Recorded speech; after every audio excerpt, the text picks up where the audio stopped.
দেখছো সোনারা?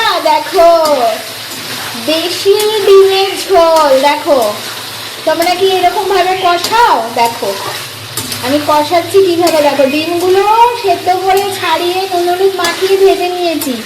ভেজে নিয়ে তারপর আবার এই যে মশলা আলু কষছে তার সাথে ডিমগুলোকেও কষিয়ে নিচ্ছি, তাহলে এই ডিমের টেস্ট খুব সুন্দর হয়। আমার এই ডিমের ঝোল খেয়ে তো আমার গ্লুকন্ডি পুরো পাগল হয়ে যায়। সোনারা তোমরাও খেলে পাগল হয়ে যাবা। সোনারা চলে এসো তাড়াতাড়ি আমার বাড়িতে, তাড়াতাড়ি সোনারা চলে এসো। দেখো কি সুন্দর ডিমের ঝোল। চলো আমি এবার একটু সামনে আসি। এই দেখো চলে এসেছি আমি। দেখো এই সুন্দর ডিমের ঝোলটা খেয়ে না তোমরাও আমাকে মিষ্টি চুমা দেবে। মাংস লাগবে না। আমি ডিমের ঝোল যা সুন্দর বানাই না, সব রান্নাই সুন্দর বানাই। ডিমের ঝোলটা